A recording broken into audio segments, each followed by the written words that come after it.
Hi,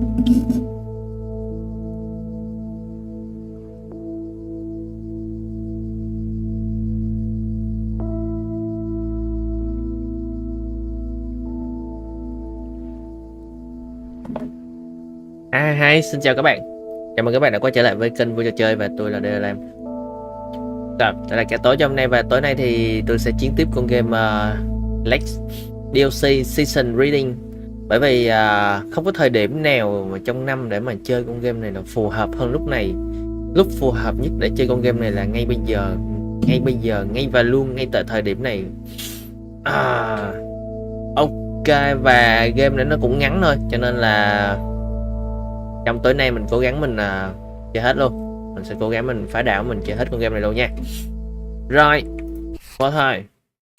Hello, chào nhau cô Nè nha. Chào Andy Rim, chào bà con nha.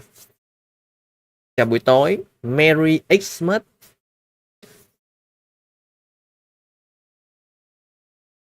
Hôm nay mới là Giáng sinh nè.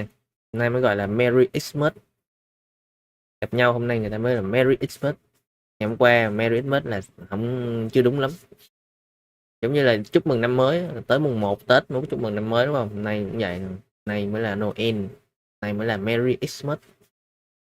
Và trong game thì mình sẽ đang tới ngày 28. Dạ. 28 tháng 12 và ông chú này vẫn phải đi giao thư.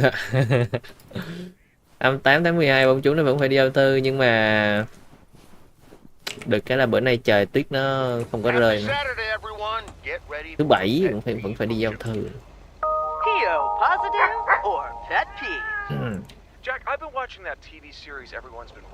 Đầu tiên là giao hàng cho cái General Store, bà già khó tính.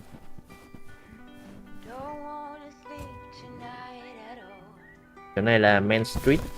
Ồ, có 3 kiện hàng thôi à? Hơi ít nha, còn bao nhiêu là thư không?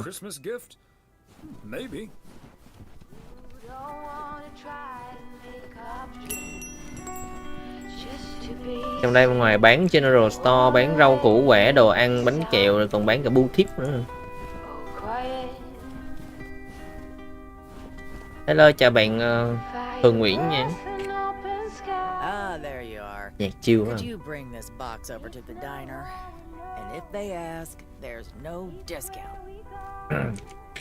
Ok. Các bạn này hút thuốc nữa hả? Roger that.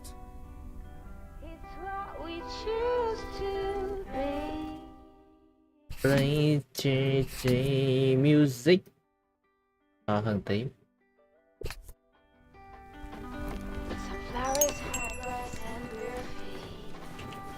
Total War 3 Kingdom có chơi trên máy Mac được không bạn ơi? Máy Mac mình không biết, bạn xem trong cái cấu hình của nó ấy. Xem họ có hỗ trợ hệ điều hành Mac không?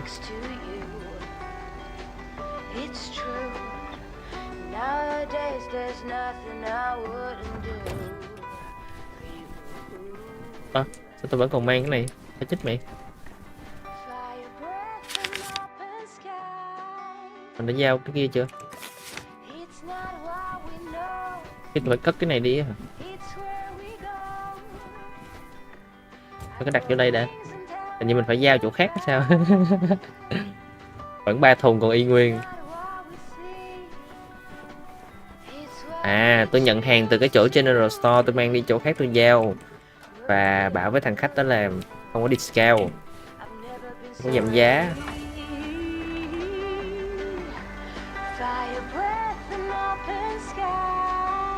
Đây trước đi.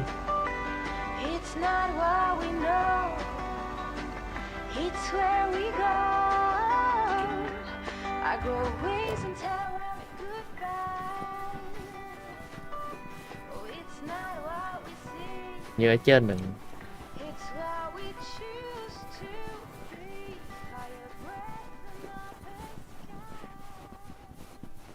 Fancy handwriting on this one.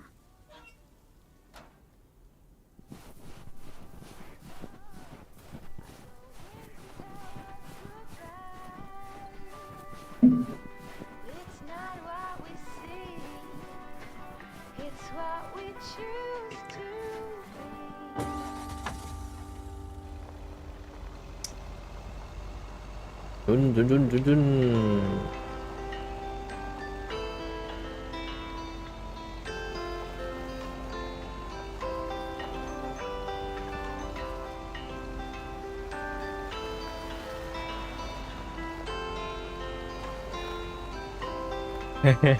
Hơi vòng vèo. Nãy ve lại là được rồi.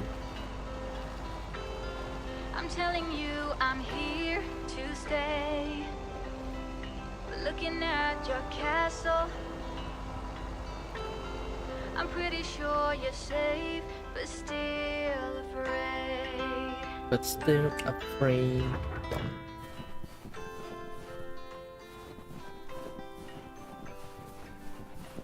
Như là hòm thư bên này 207. Another satisfied customer, unless it's bills.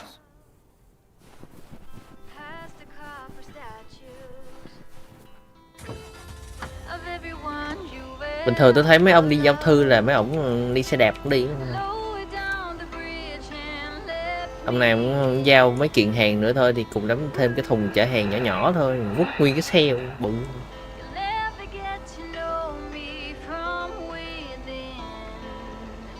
Oh, Rue Street này mấy bạn ơi. Chỗ này có cái khu Rue Street này y chang như GTA luôn à. Phải trưởng á. Như bên cái này.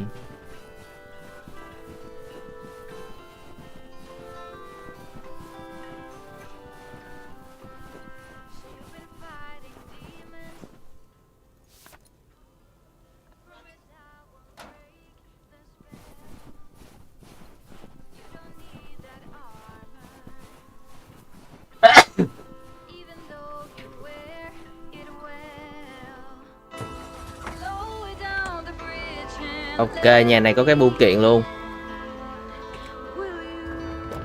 Số nhiêu đây? Heron Circle 205. Đây, hòm thư số 205, nhưng mà cái này thì đặt trước cửa. Đằng sau nhà có cái nhà chim nữa kìa. Chủ nhà đi vắng xình. They must be out of town for the holidays. Ok, thế tôi để ngay trước cửa.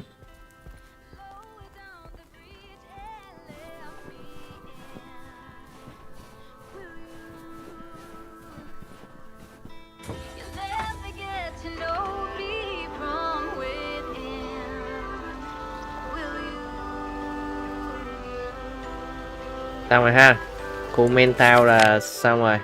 Giờ mình sẽ lại đi một vòng bờ hồ. Ồ, chỗ này có lều của dân da đỏ à.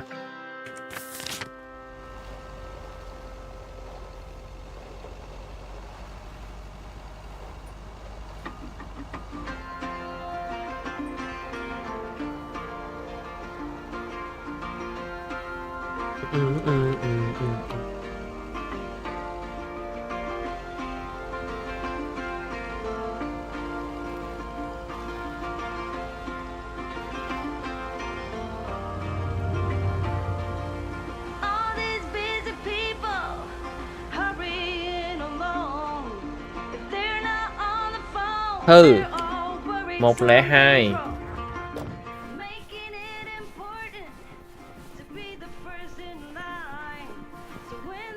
There we go.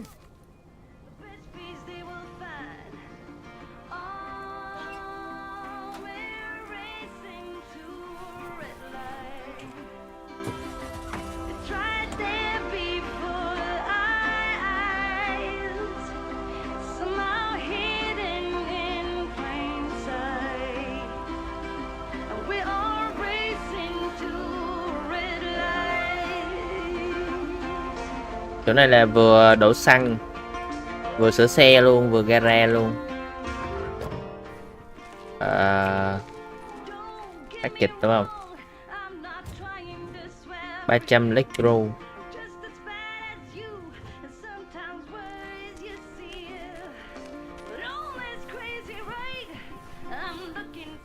The parcel, Thomas. Ủa? Don't forget the Em bấm lấy parcel. parcel này mày.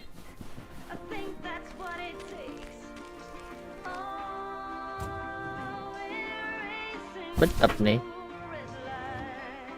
Rồi đi đường này luôn. Sao mà đặt đây luôn được không? Mình phải đặt ở trong đây cho nó. Phải đưa tận tay. Ben đúng không? Đây. Bưu kiện đây. Bưu kiện này hơi bị nặng đấy Ben. Để cháu đỡ cho ông Thomas. Cháu cảm thấy rất là tội lỗi. Cái gì? Đây là công việc mà Ben.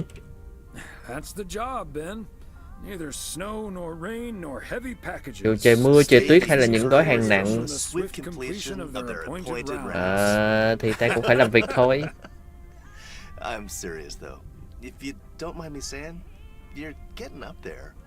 Ever think of hanging up the old coat and bag? Nhật. Not until recently, but recently, yeah. Good for you. Think about it some more would be my advice. Son of a gun. It's the engine parts for the news van. Didn't expect them to come in so soon.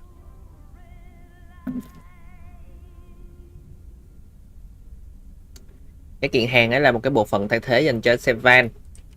Ok, thế thôi ta đi nha. I'd better leave you to it then. Yep. With any luck, that thing will be up and running before the end of the day.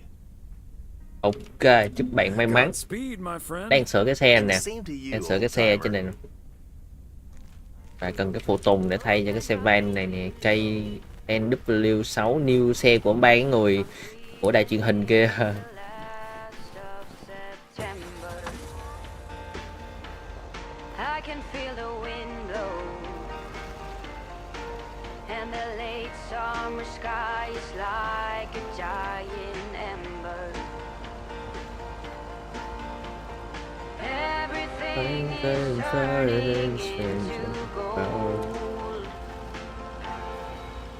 When the autumn leaves are playing, chasing, puts a smile up on my face.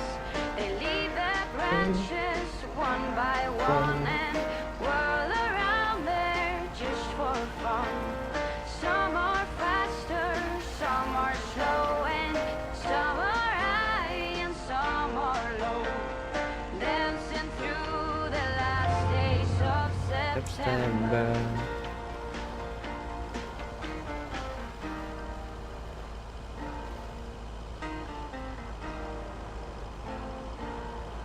Since I was a little child, every year for as long as I remember,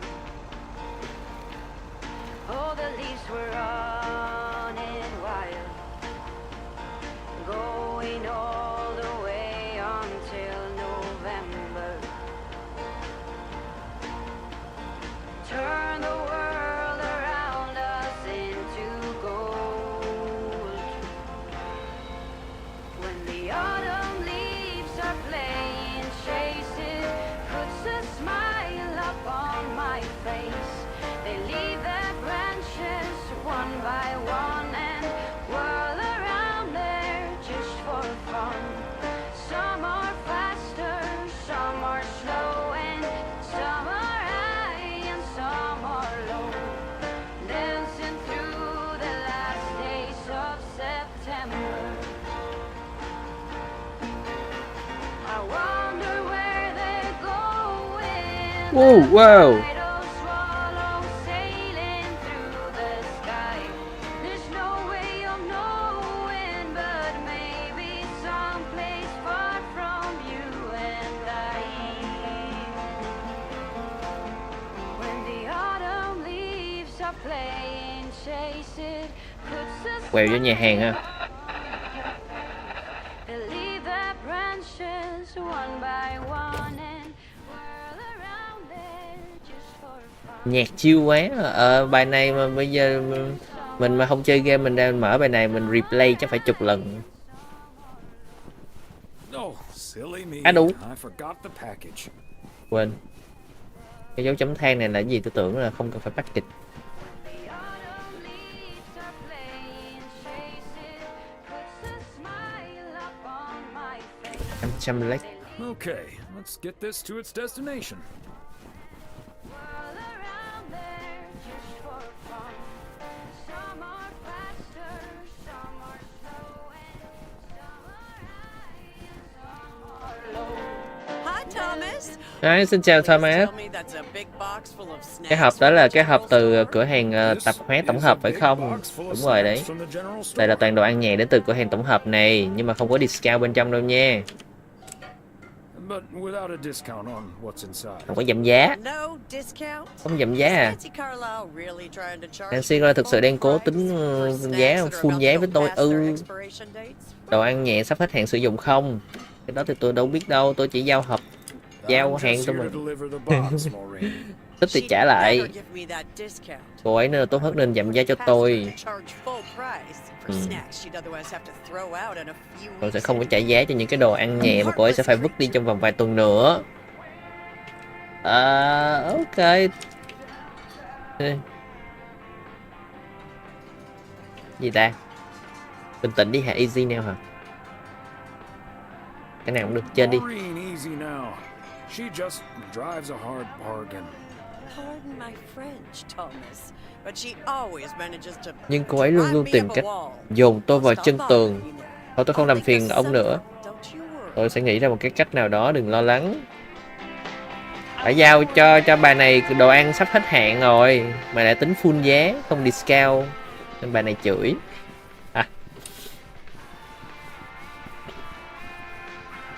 Rồi chửi mà ông shipper lãnh đủ.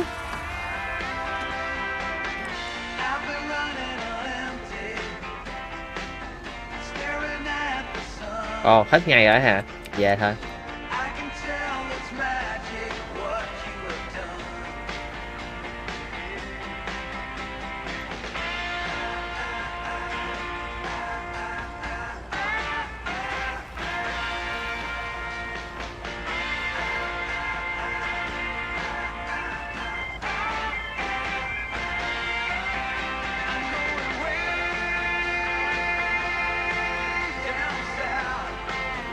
Theo em càng kêu người khác bình tĩnh thì người đó càng mất bình tĩnh ấy anh ơi hả?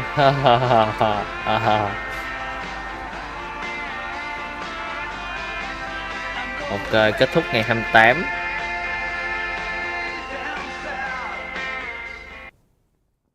Hello, Thomas. Xin chào Thomas. Xin chào Beth. Ngọn gió nào đã đưa bà đến đây? Hi there, Beth. What brings you here? I saw you arrive just now, so Tôi I vừa thấy ông decided đến to nên tôi quyết venture định across the tới road băng with qua a đường với một minor yêu cầu request. nho nhỏ. Rồi tôi có thể làm gì cho bà? Sure thing. What can I do you for? It's just one small thing, Chỉ một I việc nho nhỏ promise, thôi, and- tôi hứa. Well, I suppose you could say Và what it is. A first gift to the little one, you see. món quà đầu Since tiên dành cho đứa Christmas in trẻ Georgia kể từ fell through, khi Giáng sinh it vậy đấy. just needs an address, and Tôi chỉ I'm cần not một sure cái where địa to chỉ put mà it. tôi không biết phải là Could I dán địa leave chỉ ở this đâu. with you so you could make sure it gets where it needs to go? Tôi có thể đưa cái này I để have giúp the ông giao nó information được right không? here Tôi có on thông an tin ở old ngay đây envelope. ở trong cái It's phong the bì return cũ. address in the top corner. À, gửi giùm bà này cái món quà cho cháu hay là cho con những bạn. Ok. Được thôi. Giúp mọi người thôi. I can understand that labeling a package like this can seem daunting. Bears will do that to you. You're a real gentleman, Thomas. Đấy, ông Thank thật sự you. là một quý ông I đích have a thực, stack Thomas. Tôi of cảm returned ơn. holiday gifts that need sorting before I close. Rồi. Đừng lo. Mấy cái sự gói quà này với bà này nhờ mình giùm gói quà xong rồi dán địa chỉ gì đó vô gửi cho gửi cho bà luôn. Thank you, Thomas. Cảm ơn, Thomas. Truly. I'll get the postage to you later, I promise. Tôi sẽ gửi and tiền please tiền tell thư cho ông Emily sau. I have a great idea for this Sunday's girls' night. It's a surprise. Bye now. Sure. Enjoy the rest of your day.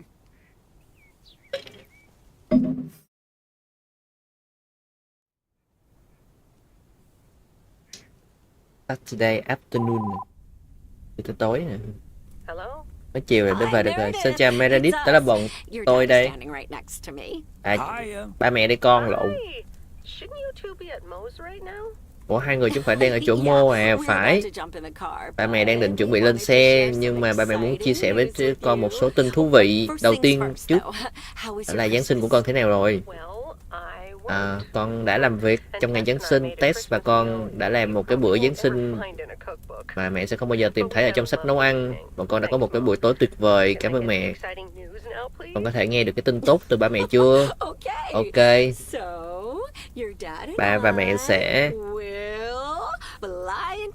bay đến Florida vào tháng 9 này. Ba và mẹ đã thắng được một cái giải thưởng đặc biệt. Tuyệt vời quá mẹ ơi. Đi vào Florida vào tháng 9 nè. Ủa tháng 9 năm sau hả? Ba cũng hào hứng phải không? Tôi không hiểu lắm, bây giờ đang tháng 12, tháng 9 thì cũng hào hứng luôn. Ba mẹ có lo lắng về việc bay tới đó không?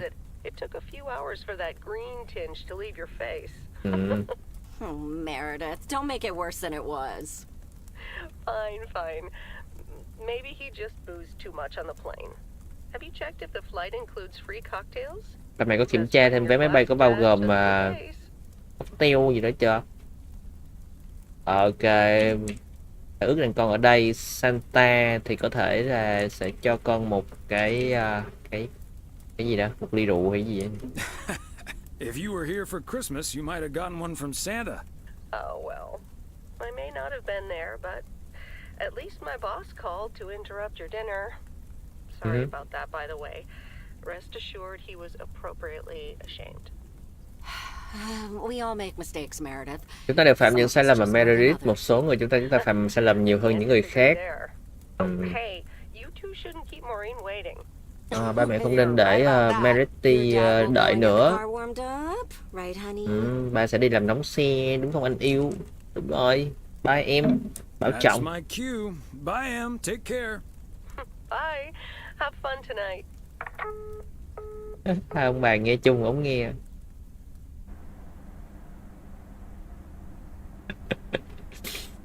Ra chỗ của Mo. You're very welcome, dear. Ra đây ăn à? Đã vậy, tối nay đi ăn nhà hàng. I've never stopped looking forward to spending my Saturday evening here with you. Ôi rồi hai ông bà già. Hai ông bà già này còn tình tứ đi.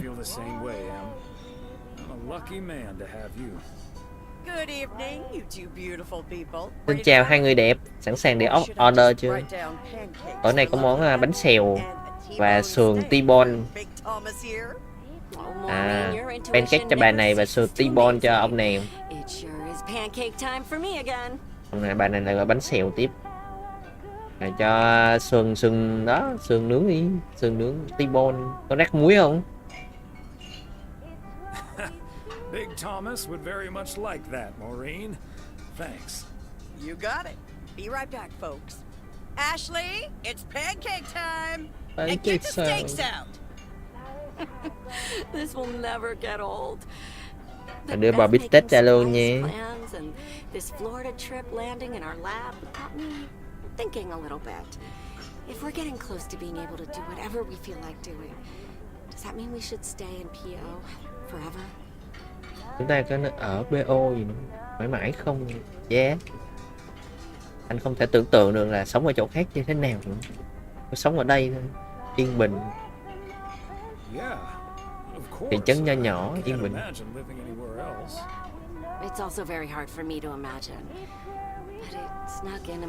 Sống ở nơi ồn ào, không quen. Nơi như này ok.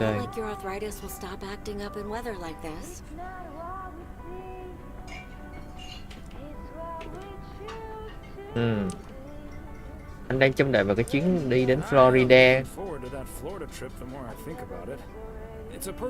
Đó là một cơ hội tuyệt vời để đi tắm biển.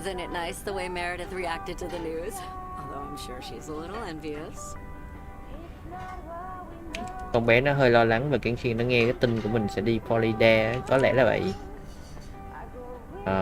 Con bé sẽ có một khoảng thời gian để thư giãn. Thời gian khó khăn để thư giãn. Perhaps, but she'd have a hard time trying to relax. She probably wouldn't be able to stop thinking about all the things on her to-do list. Hello, chào bạn Offset nha. Chào buổi tối, chào mọi người.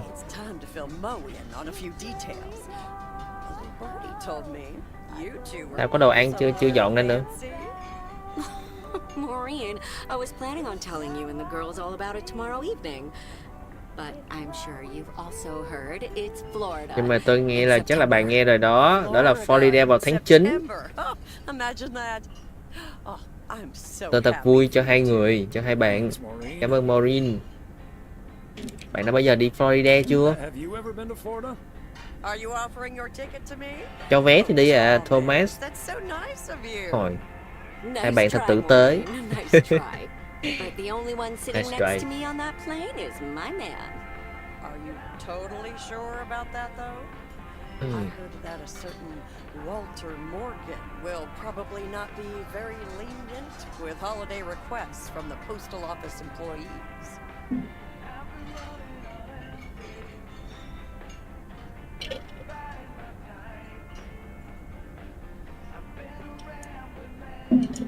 Ai chuyển chủ đề qua Morgan.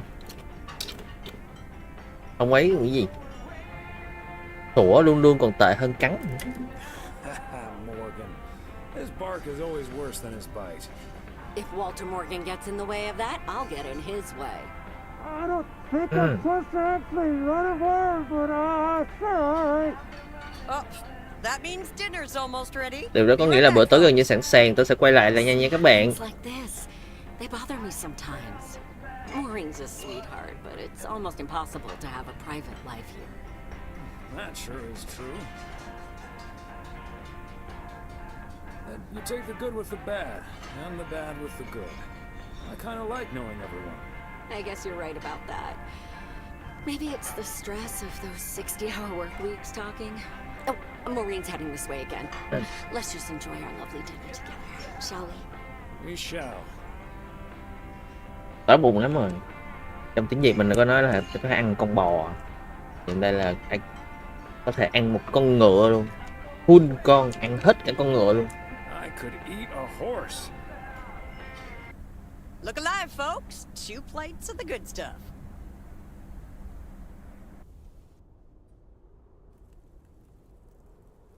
Nghề nghiệp chính của anh là gì vậy hả? Đâu có nghề gì đâu em. Chơi game thôi. Là nhất. Oh, Thomas, my dear, sweet husband. Hai ông bà này không biết là hôm qua có tình tứ ý có gì không, hôm nay ngọt ngào thế. The one and only. No autographs. Oh, the sweetest man alive. Always prepared to help out anyone who asks for a favor, even on his Sunday off. Okay, Em. What needs doing? The motel called, and, well, the TV crew would very much like to rent some movies from the Flick Shack today. But I couldn't just let poor little Angie ferry them over in this weather, so... Cái gì? Để nó nói nhóm TV đoàn truyền hình ban người cái làm cái trò gì? Và em đã hứa là em sẽ đi đóng vai đó hả? Không biết là rủ bà này đi đóng vai phóng sự, quay phim phóng sự hay gì á, hình như vậy. Em hứa là em sẽ đi đóng phóng sự nè. Would you, dear? Pretty please. Em có thể không? Dạo này em cũng hơi bận á, nên là ok, anh rất sẵn lòng. Of course, Em. You've been so busy lately. It'll be my pleasure. Oh, thank you so much, darling. Tell you what, I'll make some extra tasty snacks for your poker night tonight. Em sẽ làm thêm vài món ăn nhẹ ngon lành cho những cái bạn chơi poker của anh tối nay. Ok, cảm ơn. Tối nay có chơi poker hả? Thomas Weiss says I live and breathe. What in tarnation are you Bạn nhớ doing nhỏ nào? out and about in the mail truck on a Sunday? Nói gì? Nhỏ này mới chia tay bồ, mà bồ nói là cũng là con gái luôn. Mới là ông này lúc mà mới nghe được tin đấy cũng hơi sốc. Bác đến đây để lấy một số đĩa phim cho đàn TV hả? Ok. Came to pick up some movies for the TV crew. Oh, I know. Your wife called ahead. Cháu biết rồi, mẹ của vợ của bác để gọi điện trước. Happy to do it for Emily, and for you, and for the TV crew. Parts of it, anyway. But first things first. So, what's the hot gossip on these out-of-towners? Well,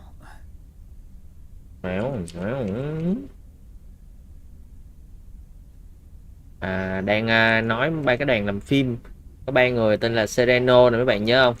Richter, còn cái ông đạo diễn chắc là Connor Bryant, ông sếp chính là ngôi sao của buổi diễn, ngôi sao của show diễn. Connor Price is the star of the show, of course.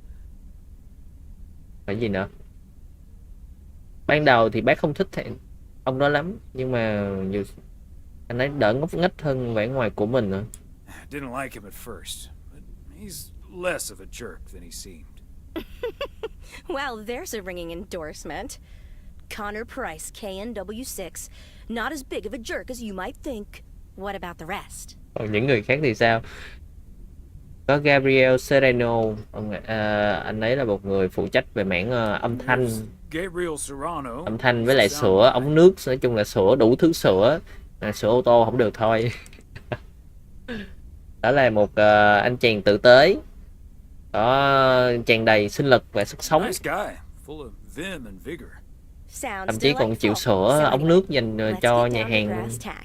According to Emily, our intrepid reporters have 2 rooms equipped with VCRs between them. One for Connor Price, KNW6, and one for Ilsa Richter. Mướn 2 phòng làm gì vậy hả? I know what we should get for Connor. Mướn 2 phòng để quay phim hả? Ok. Cái gì? Hệ thống mạng lưới hả? Sao? Because he's mad as hell and he won't take it anymore. Great idea. But Connor's already made his pick. Octopussy. It says it's James Bond's all-time high. I guess they forgot about that time he went to the moon. Fine by me. And what did Ilsa choose? Và LİCH để chọn cái gì? That's where we come in. See, she wants us to Cô ấy pick muốn the chúng ta movie chọn bộ she'll phim, be cô ấy sẽ watching xem with cùng với her đồng nghiệp của colleague mình, Gabriel. Gabriel. Thomas, she wants Cô ấy us muốn to pick the bọn cháu chọn bộ movie phim she'll be cô ấy sẽ xem cùng watching với with Gabriel. Gabriel.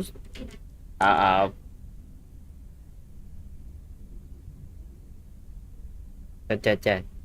Chúng ta chơi trò mai mối bằng cách chọn một cái điều gì đó lãng mạn, có không?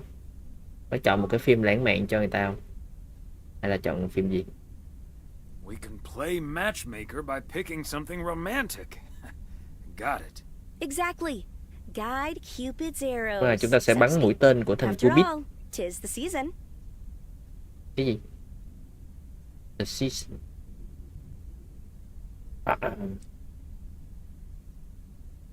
For a little Lại đi. post-Christmas magic? Maybe. You and Emily are regular customers, so Bác you với lại know what I have Emily là available. khách hàng thường xuyên, cho nên là which film will it be? bọn bác biết là bọn cháu là có phim gì trong cửa hàng là bác biết hết rồi đó, nên là bác đoán đi là cháu đã offer cho họ cái phim gì. Titanic, Love Story có luôn hả? Trading Place, Scarface, không biết nữa. Các Love Story. Let's go with love story. Đúng rồi, cái này Or không? is that too on the nose? Cho thuê băng đĩa, thời này vẫn còn cho thuê băng đĩa mấy bạn. Too subtle. It has love right there in the title. Great. Love story it is. The dynamic duo of stupid Cupids. Năm nay năm 85. Năm 85 thì chắc còn thuê băng. Mấy cái mà trên kệ chắc là băng á. Không phải đĩa nữa. Băng, love story. băng video. Ok. We'll see. Có phim Terminator này. Anyway, I'd best be on my way getting these to the motel. Yeah, thanks for doing this, Thomas. My car, much like myself, Có phim is gì mà not có thằng built Rambo for trong đó snow. nữa kìa. Say hi to Emily. Will do. Bye, Angie. Đây nè, tôi vô cho mấy bạn xem nè. Tỷ Vin này. Đây là toàn băng, đúng băng đúng không? Băng á chứ không phải đĩa nữa. Wow. Cho mướn ha. Có tiền thì mua. Terminator.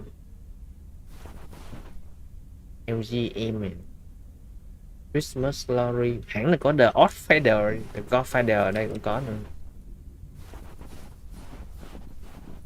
Ok.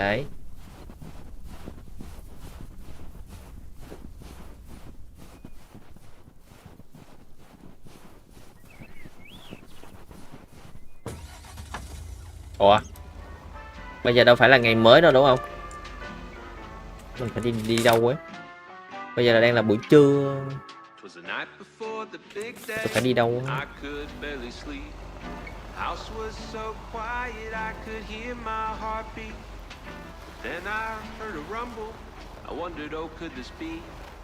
Đi ra chỗ chấm than coi. Cracked open my door to catch a glimpse of Saint Nick. Could hardly see a thing, smoke was so thick. The driveway filled with flashing red and blue lights. Did Santa trade a sleigh in for a fire truck tonight? Oh, it's a funny story. At least it is to me. But for others, especially my mother, a day that lives in infamy. I swear I'm not a liar. My daddy lit the Christmas tree on fire.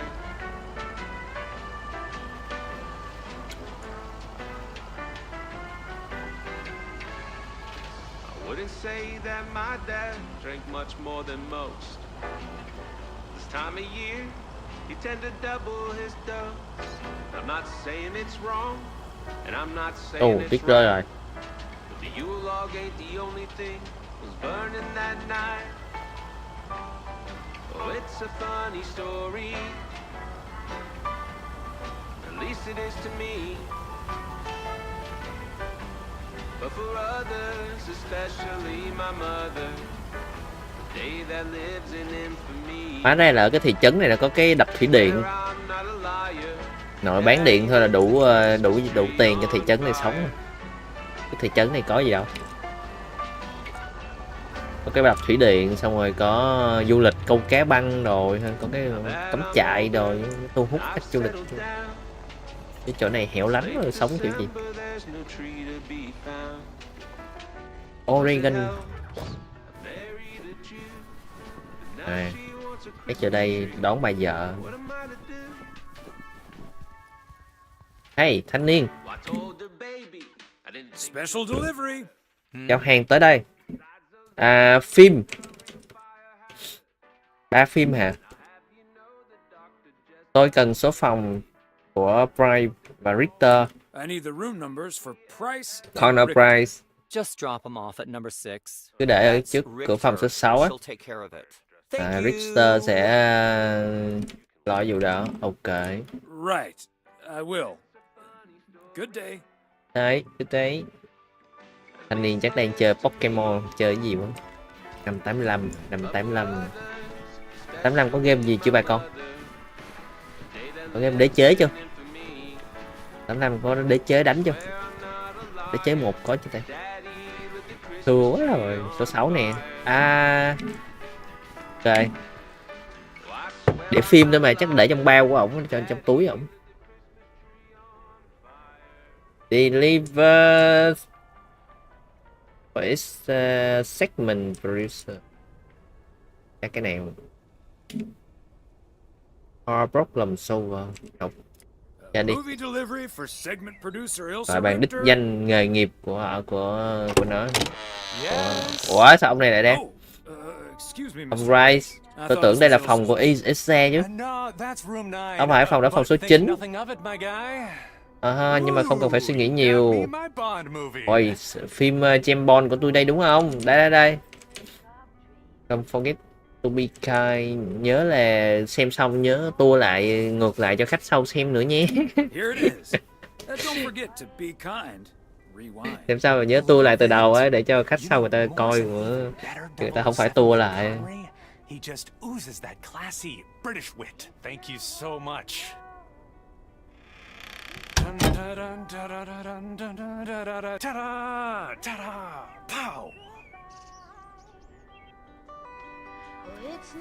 Ok, phòng số 9. Đi giao phim ạ. Đi giao đĩa phim. Phim mà cũng đi giao nữa.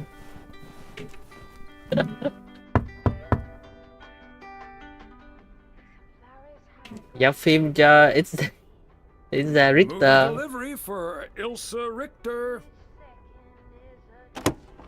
Yay. Good to see you, Thomas.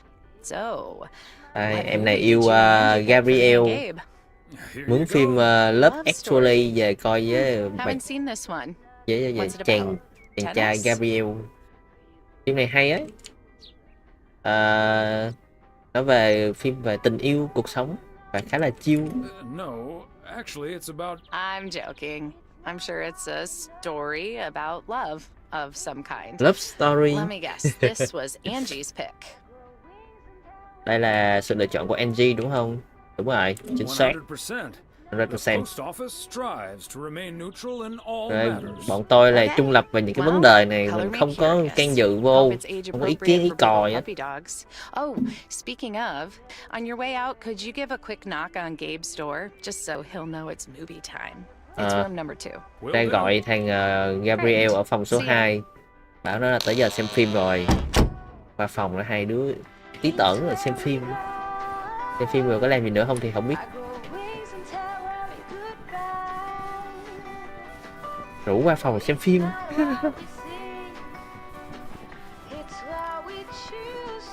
Còn nãy thằng tiếp tân của mình kêu là muốn tới phòng nhỏ Isaac, chỉ ra phòng số 6 là phòng nhỏ thằng ông Connor.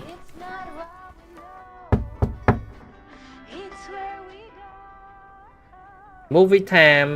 It's movie time, Gabe. Get your butt over to room number 9. Qua phòng số 9 hộ đây. Thanks, Thomas. I'll be right over. Cảm ơn Thomas, tôi sẽ qua ngay. Rồi, việc của mình tới đây là xong. Ông nội lễ tân ông mát tối ngày chơi điện tử. Không biết khách nào phòng nào luôn. Chơi bài kìa. Có tố không? Heo hay không? Heo không? Tại mấy cái xu xanh xanh đỏ đỏ. Rồi, all in, call, theo. 4 người đang chơi đây hả? Có cái lão đang bị cảnh sát cái lão đang bị cảnh sát theo dõi nữa kìa. Truy nã. Hey Thomas, why are the curtains closed, by the way? Tại sao lại đóng rèm như vậy? Thomas. Đến lần cuối tôi kiểm tra là chơi bài là hợp pháp mà. Cho nó ấm cúng hơn thôi, che do chen Frank lại. Oh, I don't know. Just feels more cozy, I guess. Thomas, chúng ta không cần phải giữ cái bí mật này đâu. Walter Morgan đang bám đuôi tôi, cho nên là tôi cần phải giấu mình, ẩn mình cho đến khi tôi có đủ bằng chứng ngoại phạm. Morgan à, nữa hả? Anh đã làm gì vậy Frank? Tôi hy vọng rằng là anh không có bỏ đồ lót phụ nữ vào trong cặp nha. The classics. No, I didn't prank him at all this time. He's just out to get me. All I did was sell fireworks to someone. Tất cả những gì tôi làm đó là đi bán pháo hoa gì đó. Third strike. I might actually lose my job, fellas. Cảnh cáo lần thứ 3, third strike, mình có thể bị mất việc. Ta sẽ không để điều đó xảy ra đâu Frank. Ta sẽ nghĩ đến chuyện gì đó. Hỏi bạn già. Cảm ơn Thomas. Tôi đã vắt óc suy nghĩ nhưng vẫn không nghĩ ra được điều gì. Tôi thấy là họ không có bằng chứng ảnh nè hả? Cái hình ảnh là anh bán pháo hoa. Chỉ là có một cái nhân dạng phù tả mô tả nó hợp với tôi không? Tôi có một cái kế hoạch. Nhưng mà đầu tiên hãy chơi thêm vài ván nữa theo 30 đô. Chúng tôi đều biết là Morgan có vài lý do để không thích anh. Nhưng mà tại sao anh lại cũng không thích anh là hắn ta? Tôi có thể nói lý do tại sao, nhưng mà đây là một câu chuyện không hay. Và tốt hơn là nó đừng có rời khỏi căn phòng, đừng có rời khỏi cái bếp này. Rồi, giữ bí mật. Anh biết tôi không phải là một kẻ đi tấu hót chỉ điểm như mà Frank. You know I'm no snitch, Frank. Thanks, boys. All right. So this one time back in the summer of 69, it was before mùa hè năm 69, đó là trước khi tôi bắt đầu làm việc ở PO. Có một vài con chó đi lạc đang lang thang quanh trụ sở. They never really hurt anyone. just got a little excited if you walk past them eating a sandwich or Chúng whatever. nó không có làm hại ai hết, chỉ nó hơi phấn khích nếu mà bạn đi ngang qua tụi nó mà đang ăn đồ gì đó là nó sẽ Found out, of course. Then after one complaint too many, he took matters into his own hands. Or should I say, feet. He lured a couple of them behind his car, and before I knew what was going on, it was too late. I heard a loud and gut-wrenching howl. I saw 2 dogs run away, and Smokey, my favorite one, limped after them. It's the last time I ever saw those sweet dogs. Then Walter Morgan looked me straight in the eye with a smug ông grin Walter on his Morgan face. để ông biết sao He không? said, "This is how Ông không you thích do mấy a con chó proper hoang, job, Frank." cho nên là ông đánh mấy con chó, đuổi mấy con chó đi. Close my eyes. Okay. Và kể từ lúc đó là Frank này ông ghét con Morgan. And I'll make sure the rest of PO knows about it. Kìa, vừa mới nói là cái bí mật này sẽ không lọt ra khỏi cái phòng này mà. Con chó tên là Smokey. Có 2 con, một con nói chung là một con chạy đi, còn một con tên là Smokey gì đó. Nghĩa là nó bảo là bị què chân luôn hả? Sau khi con chó nó còn sống không? Sau khi nó bị què cái chân á. Poor Smokey. Dogs can survive a broken leg, right?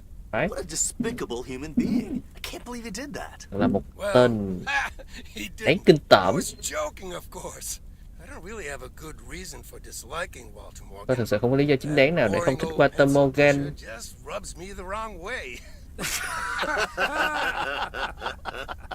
Là một người tàn độc với chó.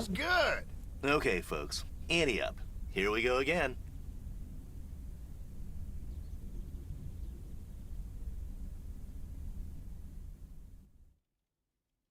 Yeah, sáng ngày 30. Rồi ơi. Tháng 12 hình như là tới 30. Có ngày 31 là có. Mà không biết là phải là mỗi năm là đều 31 hay là có ngày 30. Có tháng nào tháng 12 mà 30 ngày không? Làm gì đây vậy? Tôi đang cố trốn đi mẹ. Bởi vì là Morgan có thể ở bưu điện cả ngày. Và tôi đã tạo ra một cái kế hoạch nhỏ. Tôi chắc chắn là Morgan sẽ sớm đi thôi ở đây. Nhưng mà anh phải ra khỏi đây ngay, coi như là anh không thấy tôi nha. Ok, lại một ngày làm việc bình thường nữa. Lần này là 2 bưu kiện và 7 lá thư. Trong đó là 5 cái địa chỉ là ở trong thành phố này rồi. Trong Mental. Top of the Monday morning, PO. We're starting this week with a warning from Lucinda. PO positive or pet peeve? Hi, Jack. KNW6 TV crew's filming in PO yesterday with Connor Bryce. McGill's got such a great price on this house when the Sugarmans moved away. In your cards with your queen of hearts. When everyone folds, your fork still holds. Your place in your bed, showing no regret. Showing no regrets. To hide your lies, roll the dice. You got me tiptoeing around you like you're made of glass. Got invincible fence, letting everyone know not to trespass. But you bound to break down, bound to lose. Bound to get knocked when I use my witchcraft. You're playing it cool, bending all the rules. Talking way too loud, and you're talking rude. You're playing a game, driving me insane. Your heart is black, and it's a fact, no turning back. Cảm ơn bạn Thành Đạt Nguyễn vừa đăng ký kênh nha. Vừa mới chat luôn không? Game chill ghê. Một game cực kỳ không thể nào mà phù hợp để chơi hơn là lúc này.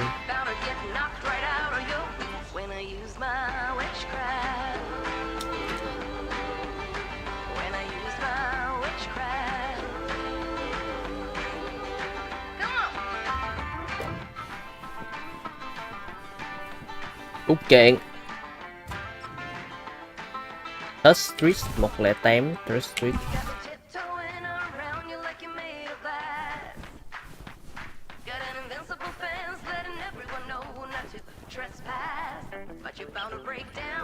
Chắc là không có nhà. Nobody's home.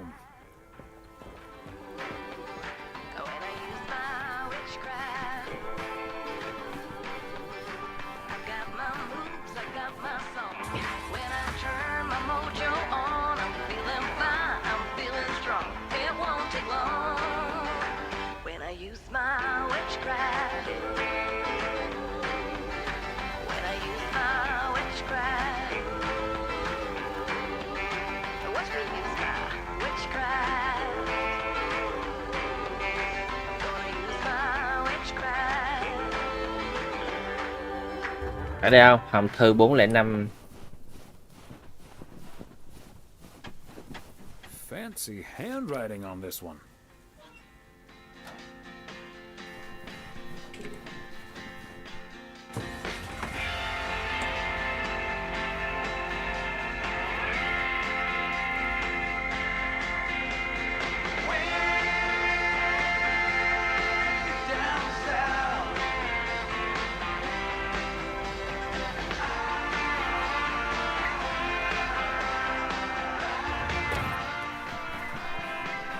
Bốn lẹp bạc. Another satisfied customer. Unless it's bills.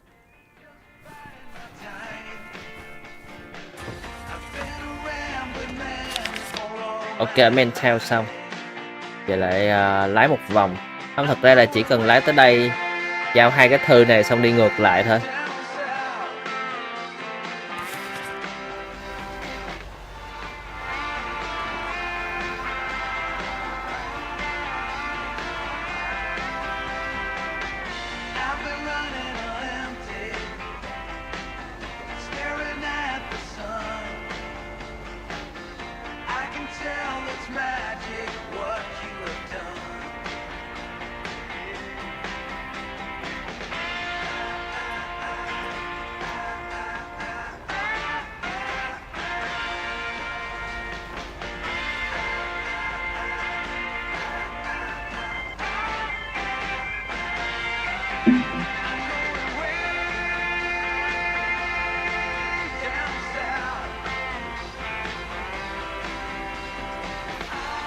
Oh.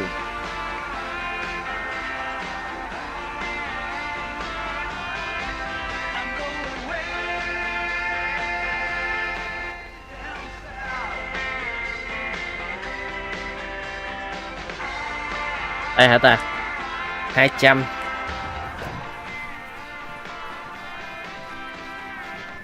Trời ơi, có con mèo trước. Hộp thư này có con mèo luôn. Ai vậy? Mures.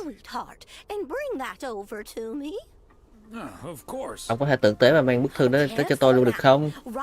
À, bà Mures.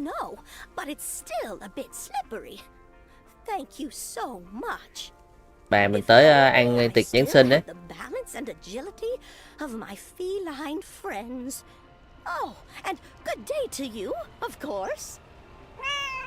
Meow. Meow meow. Good day to you too, Mildred. And Genevieve. Thomas, honestly, this isn't Genevieve. It's Mortimer. They look nothing alike. Isn't that right, Mortimer? Này con mèo mới chứ không phải mèo cũ. Mèo này tên là Mortimer. Tôi không thể nào nhớ hết tên những con mèo của bà. Này bà này chắc nuôi nhiều mèo. And you can keep those apart. So, what do you have for me today, Thomas? Này ông có gì cho tôi nào, chỉ một lá thư mà thôi. Ôi, xé thư đọc tại chỗ luôn à. This sounds interesting. Apparently, I need to make a few copies of this letter, and if you send this letter along with $5 to the first 6 people on this list, your name will be added to the bottom. Soon enough, your name will rise to Thư vậy lừa đảo rồi. Kêu gửi lá thư này lại cho 6 người nữa kèm $5.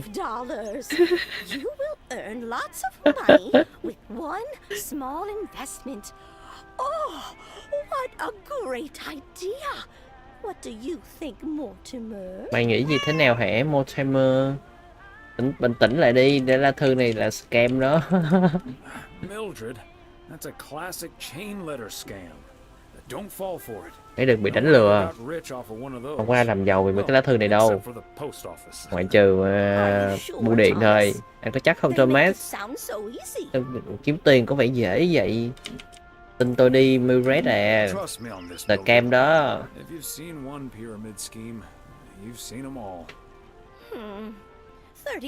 30 đô, thật sự là cũng khá là nhiều tiền. Tôi sẽ nghĩ về chuyện này chứ. Mấy bà này bà đi gửi mail thiệt, gửi thư thiệt quá. Phải gửi 6 bức thư, mỗi bức 5 đô.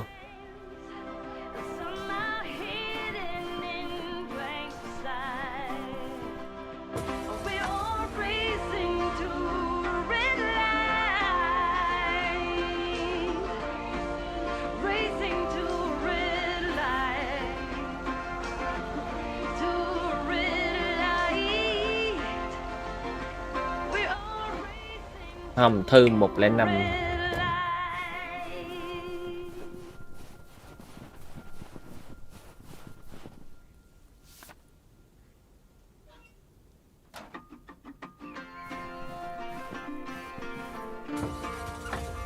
Ok, xong Deralam.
Cây đúp xích ở đây luôn nè.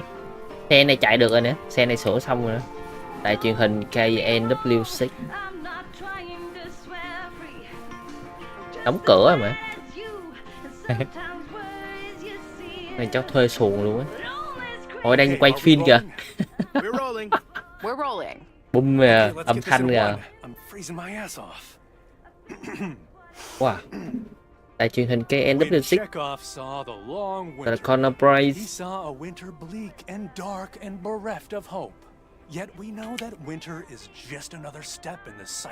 Mùa đông chỉ là một bước nữa trong vòng đời. Trong những cái tháng hè, hồ này rất là nhộn nhịp những cái hoạt động. Bởi vì những cái người dân địa phương quăng cần câu khách du lịch ném số tiền vất vả kiếm được để thuê một con thuyền và tận hưởng một ngày thú vị dưới ánh nắng trên mặt nước. Tuy nhiên không phải là trong mùa đông khắc nghiệt này thì không có gì cả. Bây giờ nước đóng băng hoàn toàn. Nhưng mà điều đó không thể gì so sánh được, bởi vì chúng ta đang ngụ ý tới những cái dân cư ở cư dân. Vậy sao? Yeah. And what was with that Chekhov stuff? I don't get it. Chekhov? Like from Star Trek? All right. Let's try something else. Chắc chào hả, quay lại cái mới. Hey, xin chào. Ông bưu tá đây. Ông thế nào rồi? Xin chào ông Brian, ông có thích bộ phim tối qua không? Hi, Mr. Price. Did you enjoy the movie last night? Hey, listen, how about I ask you a couple Nghe này, tôi có thể hỏi ông một vài câu trước camera nhé. Chỉ một vài câu hỏi đơn giản về thị trấn này thôi. Được. Phỏng vấn. Ông có thể ra đây trước ống kính được không? Chúng ta vô trong máy quay chưa rồi? Chuyện này nó sẽ rất là tuyệt vời. Hồ làm nền hoàn hảo. Quay. Alright. Đây là... Tên ông ấy là phải nhắc bài Thomas Way.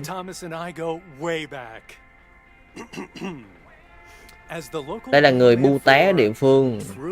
Ở trong rất là nhiều năm, Thomas White đã biết cái vùng Providence Oaks này như lòng bàn tay của mình. Ông quay, ông đánh giá như thế nào về cái thị trấn nhỏ, lạnh lẽo nhưng mà cư dân thì ấm áp tình người. Cái gì dễ thôi Connor.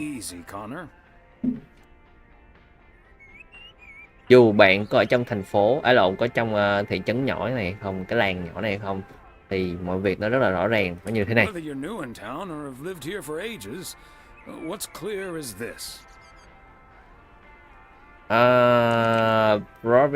Providence Oaks. Cái gì? Không thể nào mà tóm gọn lại trong một câu. Là nó có vẻ đơn giản nhưng mà nó có sự phức tạp ở trong nó. Seems simple enough, although it's not without its complexities. Nevertheless. Nevertheless. Cái gì? Khi mặt trời mùa đông xuống thấp. Sao? Sao biết nữa? When the low winter sun hits that shimmering water just right. Khi mà nắng chiều chảy xuống, nắng chiều mà nó chiếu rọi xuống mặt nước lung linh đấy, thì bạn sẽ nhận ra rằng đây là cái nơi đẹp nhất mà bạn có thể tưởng tượng ra được.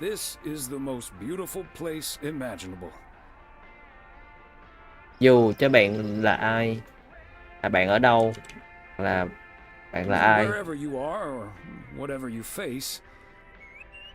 Đây chính là nhà thôi. Hòm luôn ấm áp tình người. Ôi thật là ngọt ngào ông Thomas quay.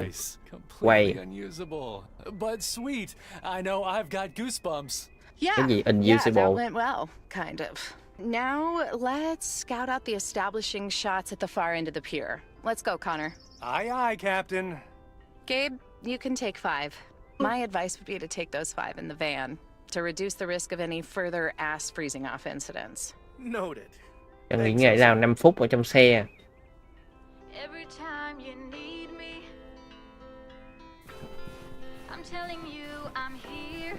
Phỏng vấn hay thế mà có một bộ đó chưa? Unusable.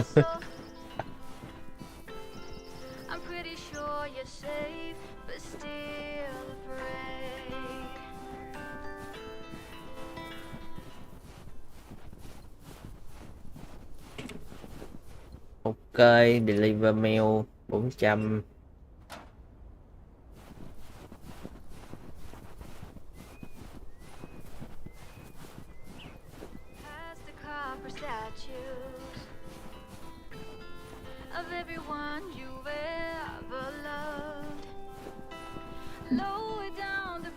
Mr. Weiss, Thomas, sir. Hi, Gabriel. What's up? Chuyện gì về Gabriel? Well, we'll be ringing in the new year right here in Providence Oaks. Bọn cháu sẽ ăn mừng năm mới ở đây. Cho nên là mẹ cháu đã chuyển cho một bộ tuxedo. Cho nên là bác xem là gói hàng đến chưa ấy. Yên tâm đi, hàng tới là gửi tới liền luôn. Không phải lo. Gửi đồ tuxedo luôn mới ghê chứ. Sao rồi? Sao hai đứa coi phim sao? So, how did you and Ilsa like the movie? Oh man, it was beautiful. Phim hay lắm. Hàng nóng, hàng nặng. Ui ôi, vào đoạn cuối gì đó là khóc luôn. Có một điều nữa cháu muốn hỏi bác. Cháu đoán là cháu khá là tò mò. Cái gì? Cái gì? Bum bum. Bum bum lúc nào? Bọn bác mày bum bum từ hồi trung học cơ, cô ơi. It's pretty simple and cliched. She's my high school sweetheart. Tối hôm qua mày bum chưa? Tối hôm qua bum chưa? Bum bum. And the rest is ancient history. But I'm guessing that doesn't help you with what you really want to know. Cái gì? Thôi đó là việc riêng của hai tụi bay. That's none of my business. It's between you and Ilsa. Keep it down. Don't mention her name. But yeah, I'm terrible at that kind of stuff. It's just, you seem like a wise man. I really appreciate your advice. Well, okay then. Wise, vậy hai từ đã đọc giống My nhau không? advice. Thomas Wise, Thomas thông tuệ. Tới luôn đi Cú. Tới luôn. Is to go for it. You Go like for it. her a lot, and it's pretty obvious that the feeling's mutual. Wow. And is that your definitive judgment? Trời. Absolutely. That's the best I can do. All done. Mà tối nay bắn pháo hoa luôn. Hey, what are you two schmoozing about? Không có nói gì đâu. Mailman never tell. A mailman never tells. Excellent. Now start the engine, Gabriel. We're rolling out pronto. Man alive, it's cold today. On it, Mr. Price. Thanks, Thomas. You've been a huge help. So, take good care of that tux, yeah? Will do. Bye, folks.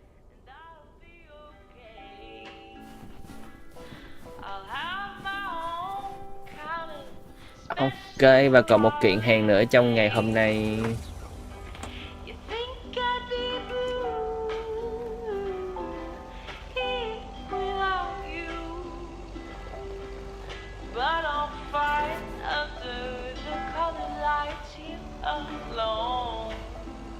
Này đâu ta? À, nhà hàng ngay ngã ba.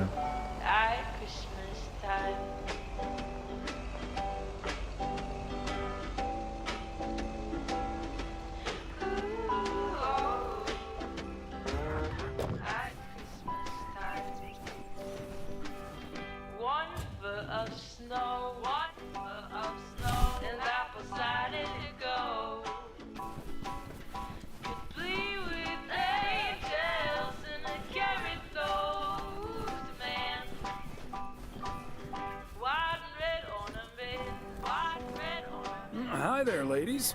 Xin chào các cô, chào Thomas. Hello, Thomas. Bạn này cũng có mặt ở đây nữa à. Tôi giao hàng cho bữa tối, nơi này nhìn ấm cúng này. Got a delivery for the diner, Kay. Great. Not from the general store, I see. Không biết nữa. Nhưng mà có vẻ nặng. Không biết bên trong là gì. Don't think so. It seems way too heavy to be full of hot air. Oh well. Okay, so before I leave, we had this awesome girls' night yesterday thanks to Beth. It was hilarious. When I first saw where we were going, my brain went, oh my god. And when the guy showed us what we were going to do, my brain went, oh my god. And when we started, it was so yuck, but also so cool, you know? I've never done anything like that before, and I love that I got a chance to find out. But then again, I doubt that I will ever try it again. Ah, yes, the girls' night. Rồi. What did you end up doing? We made haggis. Đang kể tối qua hội chị em làm gì ấy, mình cũng chả cần. You made what? I said haggis. It's a Scottish dish made from a sheep's liver, lungs, Làm cái món heart, gì and kìa? suet, all Làm stuffed món gì into a mà sheep's từ stomach. lòng lợn, It's this lòng cừu. fascinating traditional gourmet staple stemming from the 15th century. Would you believe? Poems have been written about it. Game này trước là nhân vật chính nữ đúng không? Vậy trong quen thì trong quen đúng rồi đó bạn, tại vì là cái này là DLC, còn cái bản game gốc đó là mình sẽ vào vai con gái của ông này. Gái ông này chán làm ở công việc ở thành phố ấy, nên là về nhà làm thay công việc cho ba tuần hả? Cá lấu hả? Được. Meat on top of meat? Sign me up. I have some leftover from last Rồi night. tối qua vẫn còn một ít đồ ăn nếu mà ông thích. It was so gross. Đồ ăn thừa. I'll have nightmares about zombie sheep for weeks. Bleh. Okay, hate to leave you two, but I really have to sort out this delivery ASAP. Maureen will go bananas. Talk soon. Thanks again for the great evening, Beth. Bye. We'll go banana, tức là sẽ bị điên I lên really đấy. should get back to the grind as well. Those New Year's price reductions aren't going to Kiểu fix giống như là con themselves. khỉ nó nhìn thấy trái chuối nó bắt đầu nó tăng động lên. Và lại go banana. Okay, rather you than me. See you soon. All right, see you soon, Thomas. Chào chào.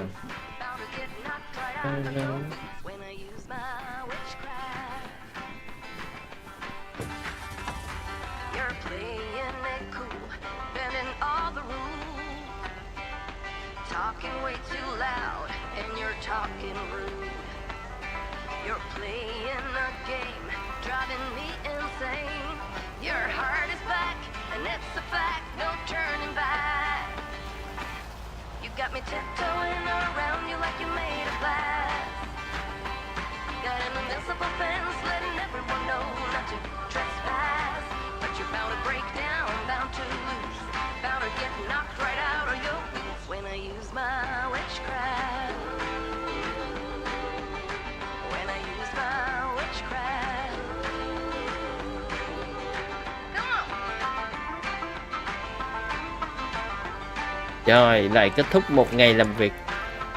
Nó nhìn chung là cũng chưa có biến cố gì.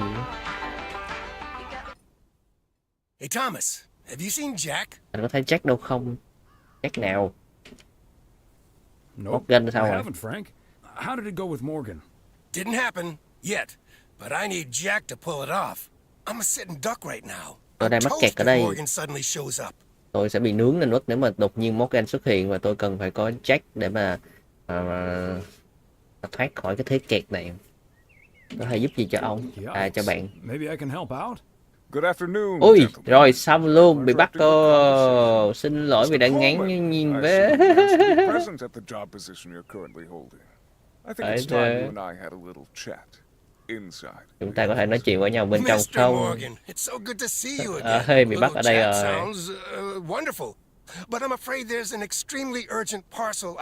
Có một cái gói hàng rất là gấp mà tôi phải đi giao đây. Cho nên là ông cứ ở đây nhé và tôi sẽ quay trở lại trong 30 phút.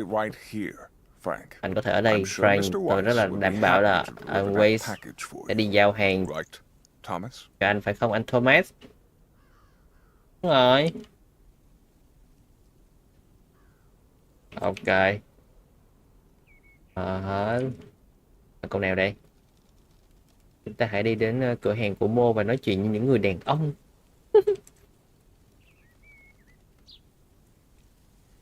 Thôi, mình đi giao hàng đi, kệ cho hai người kia nói chuyện. Sure, Mr. Morgan. I just finished my round, so it's not a bother. Excuse me, sir? Hi.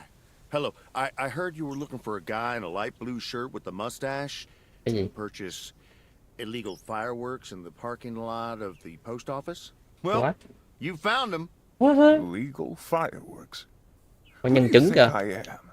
Sir, you don't have to keep your guard up. Frank and Thomas here both know me very well, and I'm sure they won't tell a soul about what you're doing right now.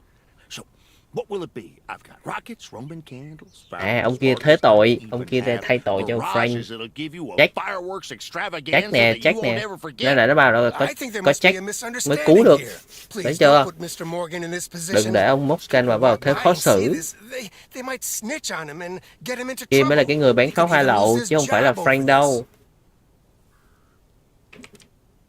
Tôi không nghĩ là ở đây là ông ấy có hứng thú mua pháo hoa đâu. I don't think Mr. Morgan is interested in buying fireworks, to be honest. I'll tell you what will happen. Tôi sẽ nói cho ông biết chuyện gì xảy ra. Tôi sẽ vào trong xe của tôi, nổ máy xe, lái xe về nhà. Tôi giả vờ như tôi không có mặt ở Providence Oaks này trong 3 ngày vừa rồi. Hello, chào bạn Tỷ nha. Gentlemen, I'll be back next Tôi sẽ quay lại vào năm sau. Your luck will run out one day. Frank Coleman, một ngày nào đó sự may mắn của ngươi sẽ hết. Great job, fellas. Great job, fellas. We'll be cursing all the way home. Morgan sẽ chửi thề trên đường về nhà. If you can't stand the heat, stay out of the kitchen. Thanks, guys. I owe you one.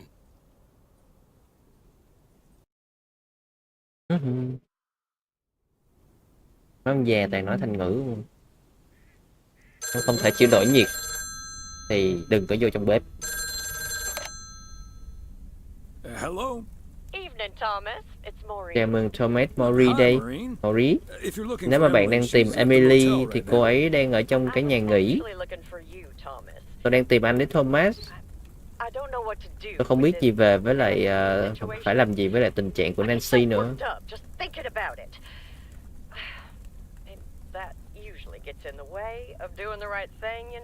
Chuyện gì là chuyện gì?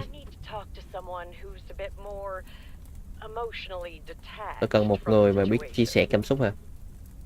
Để đi kể tôi nghe rồi có tâm sự gì kể để mình có thể giúp. How can I help you, Maureen? Simply put, I don't know if I should give in to that Nancy Carlisle and her overpriced snacks, or tell that woman to take a hike. À, đang nói cái vụ mà bán đồ New Year's Eve party. đang nói cái vụ bán đồ ăn mà hết hạn rồi.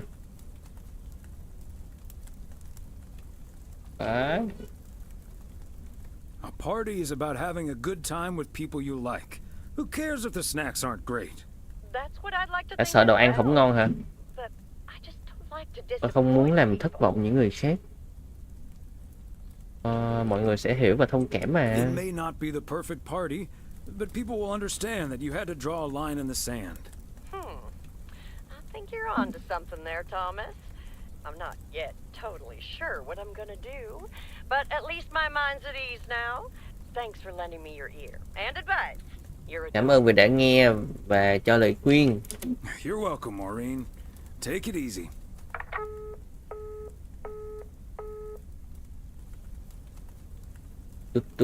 Tút. Sách. The yo-yo started out as a weapon in the Philippines during the 16th century, before being introduced to the United States as a toy in 1929. It weighed 4 pounds and had a 20-foot cord. Australian rower Bobby Pierce won the 1928 Olympic Games against 8 other competitors, even though he stopped during the race to let ducks pass in front of him. Đang đọc sách gì ta?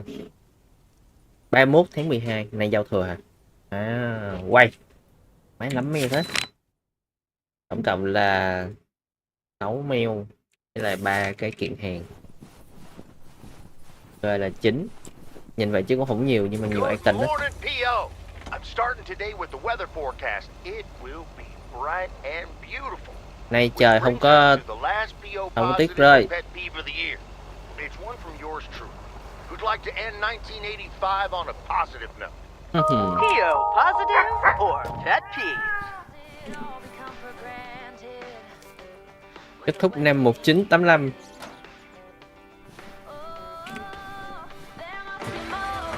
Các bạn nào đẻ không? 1985.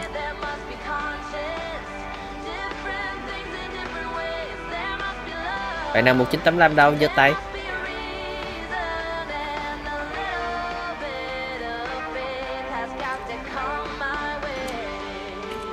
Các bạn nào đẻ vào ngày đây ngày trong game không?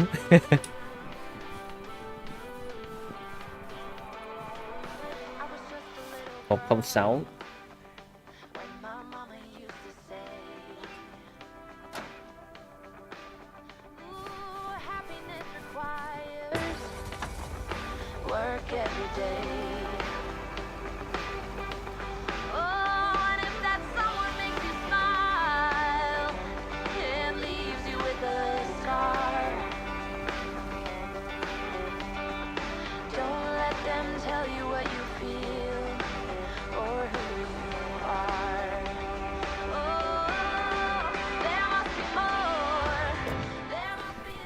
Một lẻ một.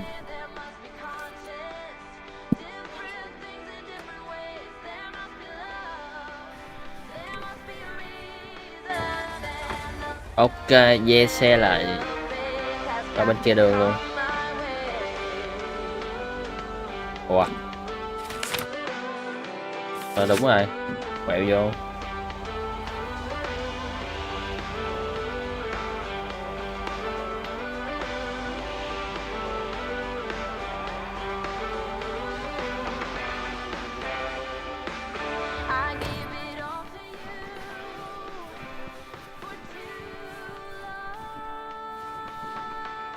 Nhà cái bên chứ.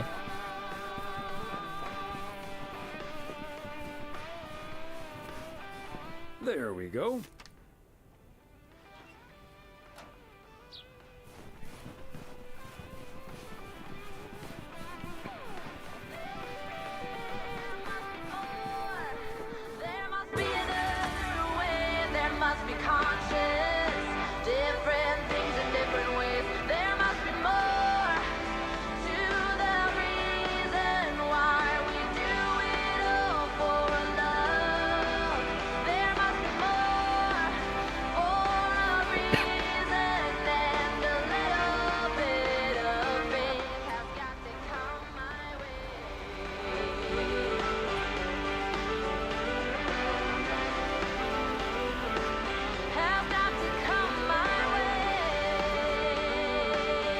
Nhà này hả? 108.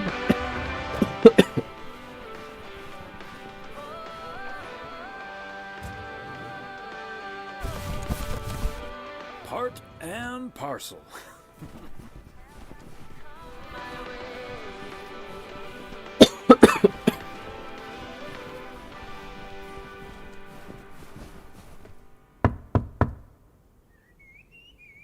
They must be out of town for the holidays. Dân làng này rồi tới Giáng sinh mà toàn đi đây. Không có ở nhà. Đi chơi đâu không à.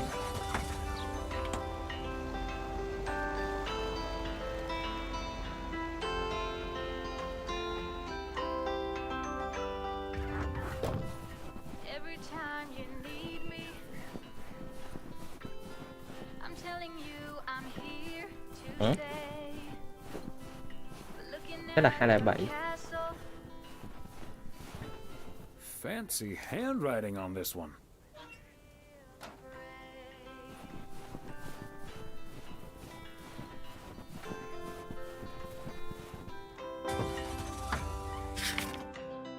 I'm walking in your garden, knowing what you're dreaming of. Past the copper statues of everyone you've ever loved. Lower down the bridge and let me in. Will you? You'll never get to know me from within. Will you?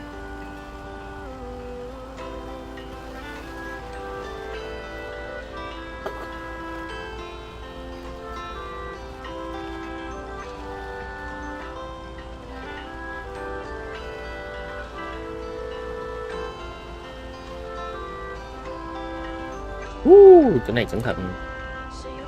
Ok, là một cái bưu kiện cho nhà hàng. Nhà hàng ngày nào cũng có bưu kiện tới, giao đồ ăn tới liên tục.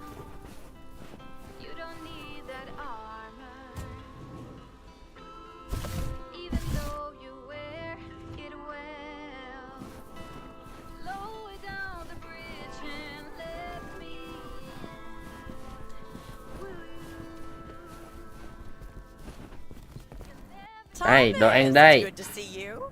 Thanks again for the little chat we had yesterday evening. Cảm ơn vì đã nói chuyện với tôi qua điện thoại ngày hôm qua. Hôm qua bà này gọi cho mình nè. Không có gì đâu, Maureen. Rất là vui vì đã giúp đỡ được. Don't mention it, Maureen. Was glad to help. I think I've made the right decision. But I guess some situations don't have a perfect solution. You'll find out tonight, Thomas. We'll have a grand old time regardless. Hên quá. Này bà không có 8. Hỏi chị em cũng không có 8.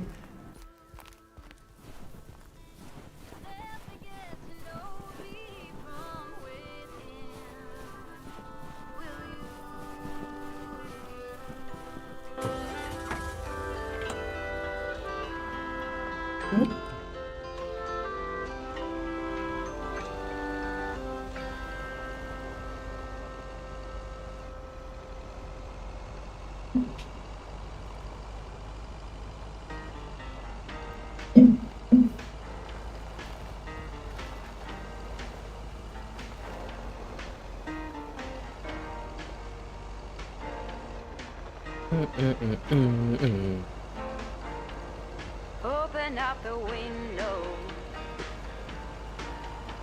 I'm breathing in the last of September. Bài này hay nhất. Soundtrack. I can feel the wind blow. And the late summer sky is like a giant ember. Ở đây có mở cửa à? Ôi, trong đây đang thu âm mà. Đang phỏng vấn. Mr. Price, you know Thomas Weiss, don't you? Sure do. You're resident mailman, am I right? Good to see you, man. See you, man. Tôi chỉ như là con ruồi bay qua. Hi, guys. Don't mind me. I'll just be a fly on the wall here. That was Open Sky by Velvet Moon, one of my favorites. Folks, we have a special treat for you today because I have a guest here at the Reynolds studio. You know that happens from time to time, but today it's a bona fide big Này shot. phỏng vấn nhà nông rồi. KNW6's own newsman extraordinaire, Mr. Connor Price. Thanks for having me, Jack. Always nice to talk to a fellow broadcaster. So, how long have you been doing this local show? Coming up on our 10th anniversary, Mr. Price. But you've been at KNW6 for longer than that, no? Yeah, it's been... Gosh, Yeah. Can you believe I started there way back in '66? As a segment producer on Portland Rise and Shine. Still remember the title of my first item too. Is Poplin Still Poppin'? That's a great title. And yet this is the first time you've come to Providence Oaks. First time staying a while at any rate. So, Mr. Reynolds, how would you describe this town? Ông mô tả về cái ngôi làng này như thế nào? Hey, wait a minute. Đợi một Who's chút. interviewing who here? Bây giờ là ai phỏng vấn ai đây? Tôi sẽ đặt câu hỏi chứ hả? Xin lỗi anh bạn, tôi không thể nào mà một thói quen nghề nghiệp được, luôn luôn theo đuổi những câu chuyện. Đó là một cái điều cam kết mà tôi đã thực hiện với người xem. Đấy, đảm bảo về price, chất lượng của Connor Price. Tôi đang cố tìm cách được bắt được cái lạnh của cái làng này. Tôi nghe nói là người dân ở đây rất là thân thiện và tôi hy vọng đó là một cái cảm giác lẫn nhau, người thân thiện và người lạ họ cũng cảm thấy thân thiện. Ok. Chúng ta đã có một cái khởi đầu khá là khó khăn. Well, Mr. Price, we did get off to a rough start. You don't say. Because we happen to have a little. Bởi vì chúng tôi tình cờ có một cái phần nhỏ tên là PO Positive. Hết thi chưa nghe bao giờ, nhưng mà tôi rất là thích sự ám chỉ. Lucy Boy có gọi điện cho thú cưng cái gì? Well, I'm sure that was a misunderstanding. Chắc là có cái sự hiểu lầm gì đó. Thôi hẳn là phải có một cái lịch trình rất là chặt. Bởi vì tôi sẽ làm bất kỳ điều gì đó cho người hâm mộ. Price Guarantee đúng không? Chắc chắn. Chúng ta sẽ quay trở lại với Connor Price, phóng viên của ngôi sao KN26 ngay sau đây. Thì vậy Jack, một kích tôi như vậy trên trực tiếp trên sóng. Đang trực tiếp trên sóng luôn hả? Oregon Trail thing you're filming, how's that? We'll make sure everyone in town fully cooperates with your crew and the home. Sẽ đảm bảo mọi người trong thị trấn hợp tác hoàn toàn với đội của đài truyền hình. It's been real, pal. Can you believe this guy? Sheesh. Phục kích ông này trên sóng trực tiếp rồi. Trực tiếp không?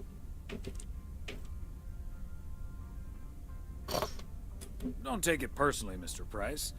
Jack's a swell guy. Huh. That's the thanks I get for stopping by amateur hour.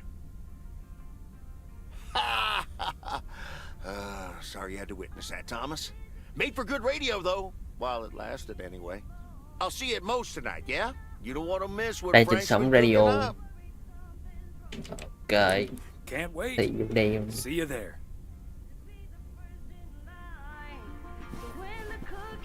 Tối nay có hẹn hội người già ăn tiệc tiếp hả?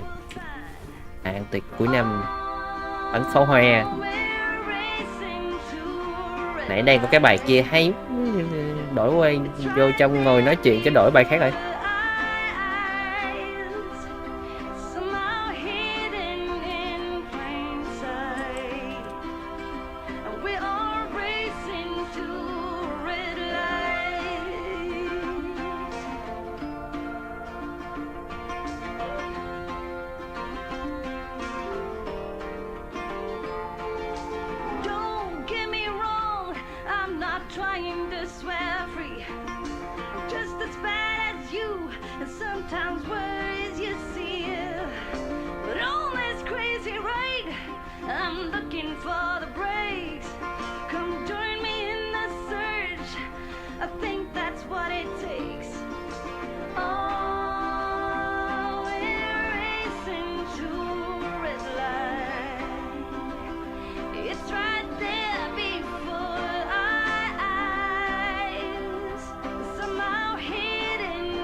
Trạm tiếp theo ghé vô motel.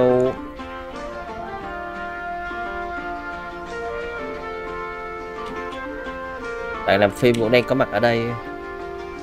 Phụ kiện cuối cùng.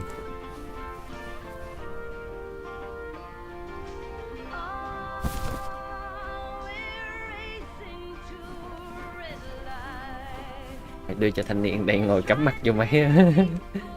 Ê cu, không đeo kiến nữa hả? Các bạn là sẽ lắp đặt một cái hệ thống booking, đặt phòng khách sạn. Ủa? Cái này để đâu? Đây chứ hả? Ủa, bình thường để đây mà. Lại bỏ vào phòng số 2.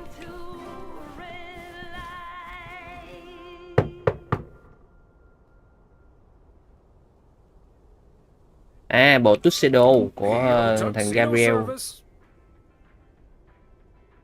Rồi, đang ở phòng nhỏ kia. Hai đứa đang bum bum bên phòng nhỏ kia. Này. 9. Đứa đang bum bum trong phòng 9.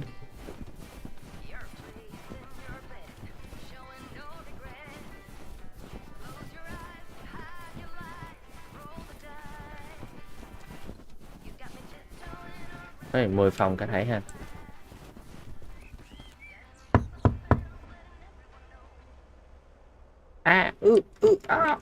PO tuxedo service. Hi, Thomas. Hey, Thomas. Cái bộ đồ tuxedo của Gabriel, đúng rồi. Hồi đang tắm rồi. Thằng kia xong chuyện rồi đang tắm, có tiếng tắm không? Right then. Tao đi ra. Gì vậy không rồi?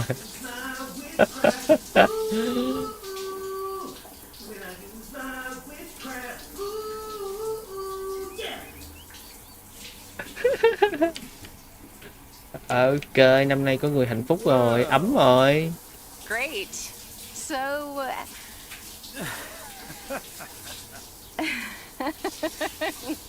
Rồi biết rồi nha. Ủa, hình như tối nay là tất cả mọi người trong làng tập trung ở chỗ hay sao ấy? Tất cả mọi người luôn ấy. Tập trung ở quán ăn.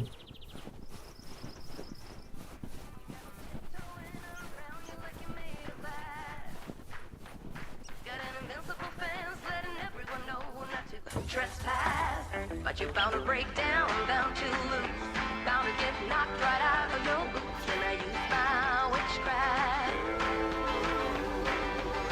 When I use my witchcraft, I've got my moves, I've got my song.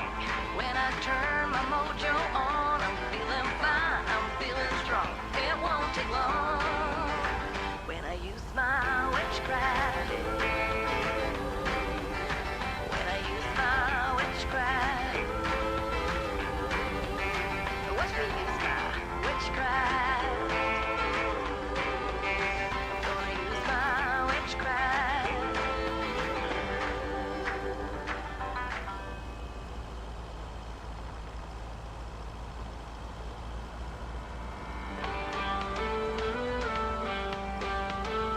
Hello, chào Đạt nha.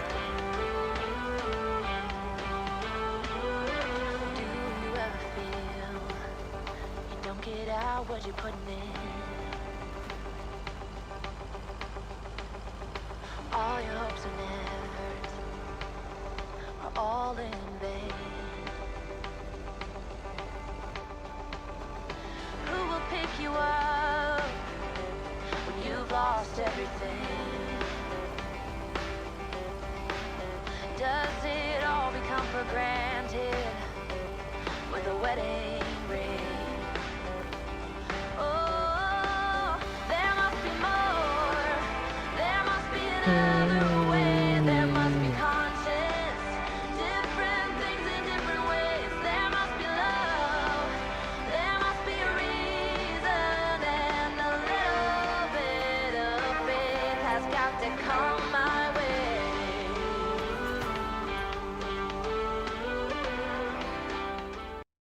Ok, kết thúc ngày cuối năm. Tuesday evening. Mới gọi điện kêu ra nhà hàng ơi, chuẩn bị bắn pháo hoa. Hello. Hi Meredith. Meredith, It's the Weiss family đây là again. gia đình quen ở đây. Chúng tôi muốn chúc bạn một năm mới trước khi chúng tôi tới cửa hàng mall. Hey, chúng ta còn 1 tiếng nữa mới đóng cửa. Trước tao năm 1986 mà. Các bạn sẽ xem bắn pháo hoa phải không? Pháo hoa thật khó đoán. Tôi nghĩ là tôi sẽ ở bên trong nhà. Chúng ta còn 4 tiếng nữa mà. Nhưng mà chúc mừng năm mới. Tôi thà tới buổi lễ pháo hoa sớm còn hơn muộn. Bạn có đi đâu để ăn mừng không? À, con gái phải lộn. Con ngập ở trong deadline. Một số người văn phòng định tổ chức giải đấu gia Kung Fu nhưng con không cảm thấy thích lắm. Một giải đấu Kung Fu vào đêm giao thừa. Đúng rồi đó mẹ, đó là một cái trò chơi điện tử. Nhưng mà Tess và con sẽ xem cái Trading Place là một bộ phim ấy.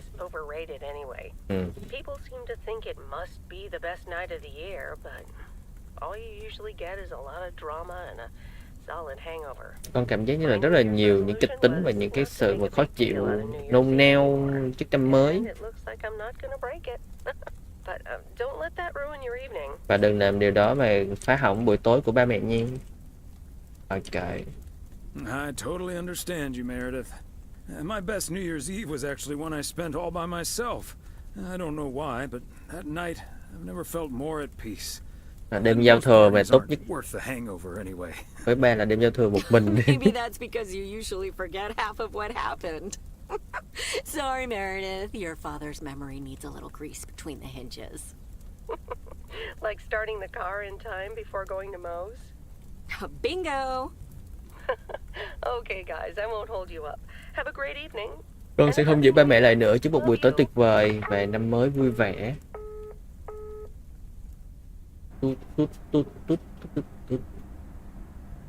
Rồi, đây nè, nguyên một làng luôn. Chuẩn bị bắn pháo hoa cho cả làng coi luôn. Chỗ này địa điểm tập trung bắn pháo hoa. Điều đầu tiên là chào mừng mọi người tới quán mall. Ta sẽ ăn mừng kết thúc năm 1985 với các bạn. So if you feel like the snack situation isn't up to standard, you're right. But we do have enough tater tots. Đang bảo đồ ăn là có vẻ không được ngon nhưng mà cũng có nhiều món đồ ăn á, toàn potato. Toàn khoai tây không. Và cảm ơn các bạn đã đến. Nào, nâng ly cho một buổi tối tuyệt vời. Đó, em nội này bạn Tuxedo luôn à. Phải chưa? Ăn mặc sang trọng vậy.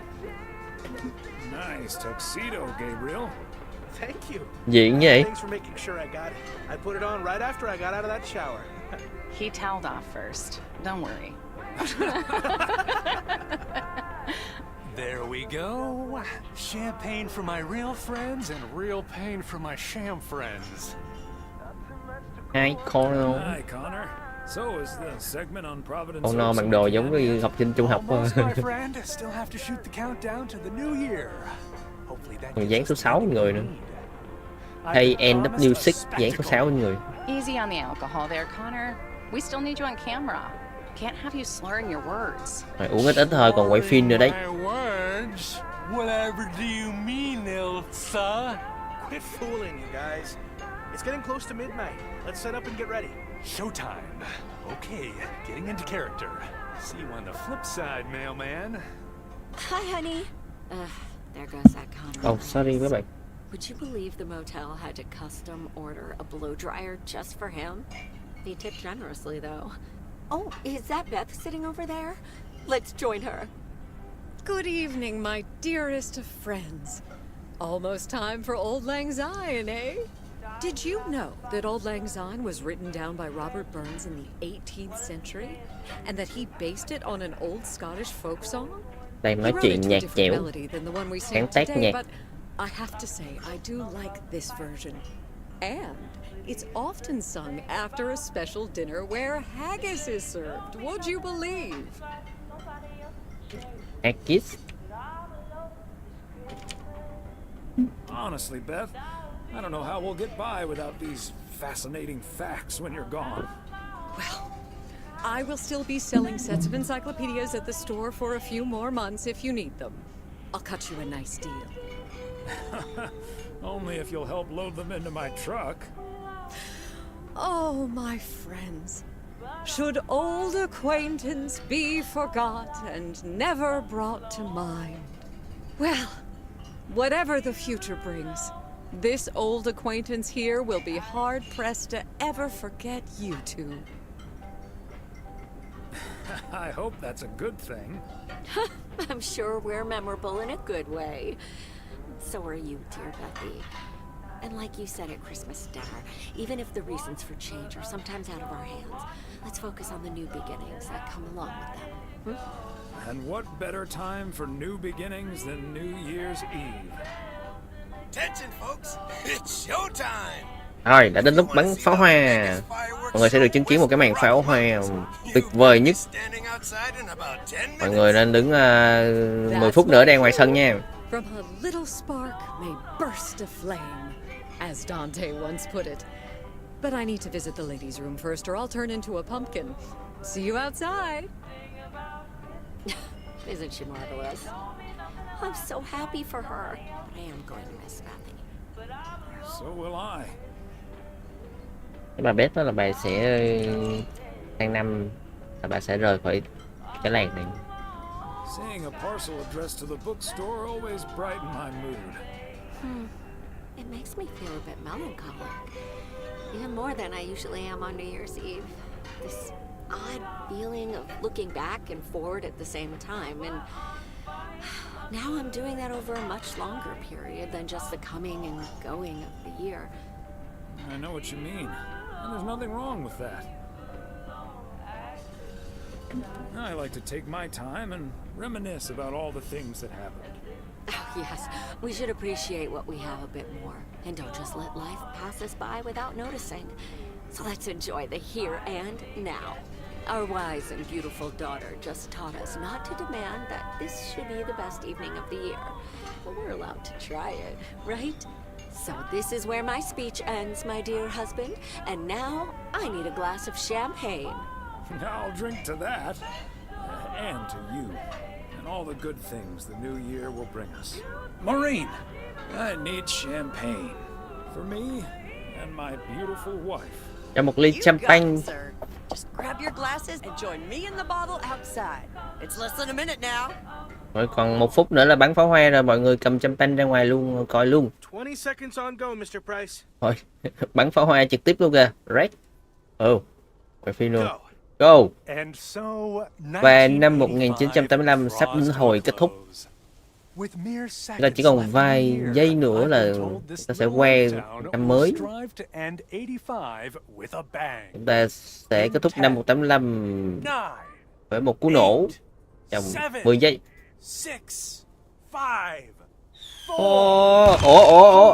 Holy tù.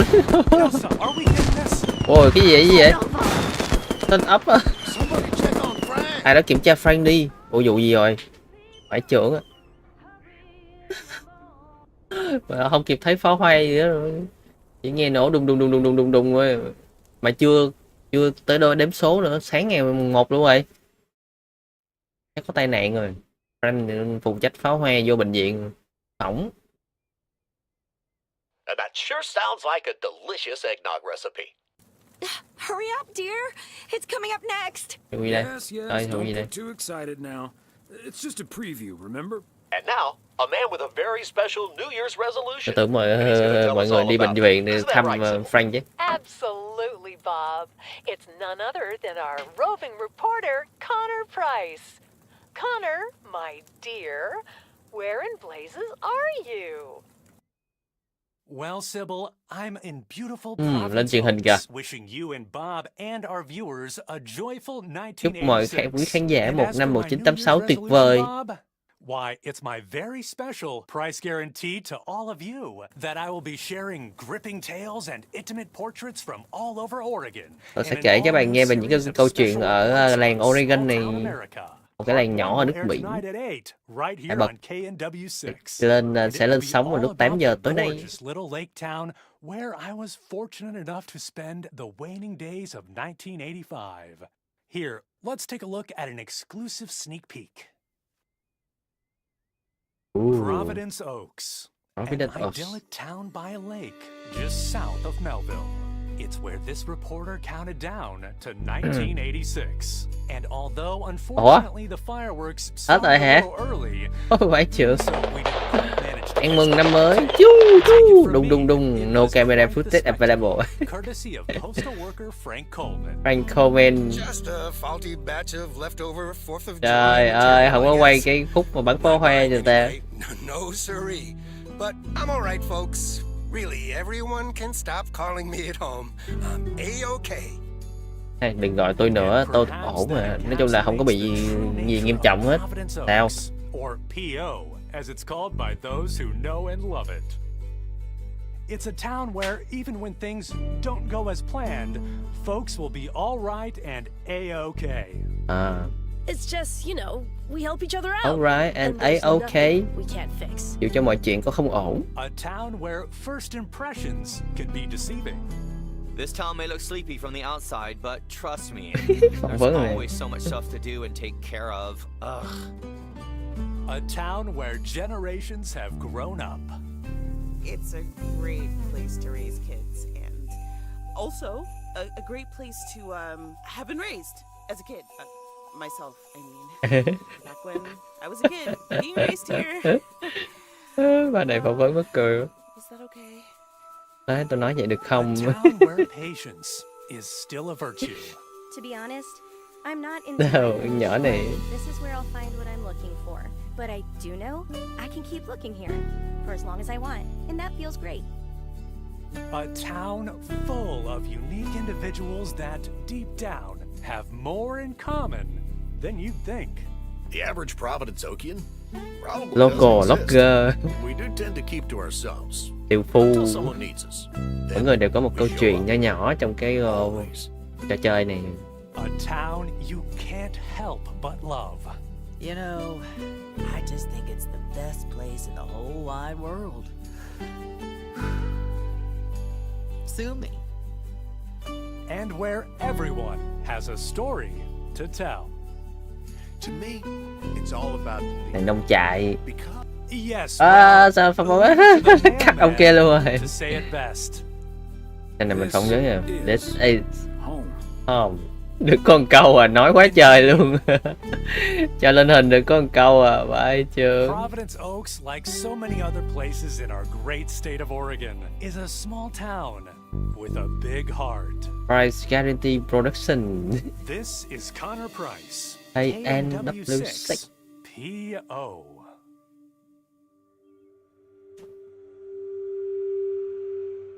Ok, thank you for playing. Như vậy là game này đã kết thúc rồi. Rất là cảm ơn các bạn đã theo dõi đến giờ phút này nha. Bạn thấy hay như đăng ký kênh nha. Nhớ like và chia sẻ nữa. Mình sẽ tiếp tục stream những game mà hay hơn, hấp dẫn hơn cho mấy bạn xem. Còn bây giờ thì xin chào tạm biệt và hẹn gặp lại trong những stream khác. Bye bye.